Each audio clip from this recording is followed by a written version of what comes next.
Saudara, sebanyak 9,82% penduduk Indonesia masih tergolong miskin. Persentase per Maret 2018 ini lebih rendah dibandingkan dengan September tahun lalu. Dan saudara, meski demikian, tren kenaikan harga sejumlah bahan pangan masih membayangi angka kemiskinan. Sejak 2 pekan terakhir, harga telur ayam di pasar tradisional Kota Parepare, Sulawesi Selatan melonjak setidaknya 30%. Kini pembeli harus membayar Rp40.000 per rak atau 30 butir telur. Kenaikan biaya produksi disinyalir sebagai biang mahalnya telur, mulai dari tingginya harga pakan ayam, bibit, hingga obat. Susahnya membeli bahan pangan juga dirasakan sejumlah konsumen di Kota Jambi. Warga menjerit harus membayar lebih dari Rp50.000 untuk bisa mengonsumsi 1 kilogram daging ayam. Padahal biasanya daging ayam dijual hanya Rp25.000 hingga Rp30.000 per kilogram. Ay, mahal. Turun kan terang. Masa makin lama makin naik ayam? Turun lah, tidak-tidaknya kan 8-30 lah, standar kan enak.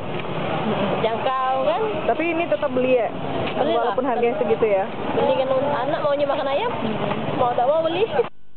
Masalah pangan memang kerap kali menjerat warga di beberapa daerah.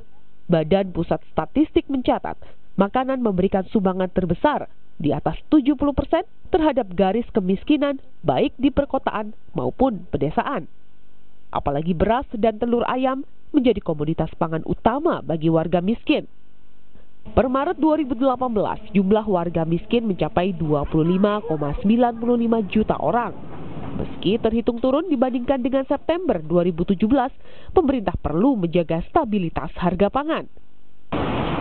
Satu hal yang perlu dijaga ke depan, ini terjadi pada bulan Maret kemarin, kenaikan harga beras yang agak mengkhawatirkan kemarin 8,57% dan bisa terpengaruh kemiskinan, tetapi seperti saya sampaikan tadi, ternyata mampu dikompensasi oleh penyaluran rastra dan bantuan pangan non tunai yang triwulan 1 2018 ini lumayan bagus.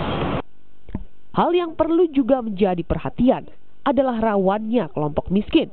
Bisa jadi masih banyak warga terbelit masalah ekonomi melebihi data tercatat. Pasalnya, BPS hanya mengategorikan penduduk miskin dengan pengeluaran per kapita per bulan sebesar Rp401.220 per Maret 2018. Dengan jumlah pendapatan tersebut, sulit rasanya bagi warga memenuhi asupan gizi layak. Seperti yang terjadi di Polewali Mandar, Sulawesi Barat. Seorang bocah harus dirawat di puskesmas Mapili karena terindikasi busung lapar.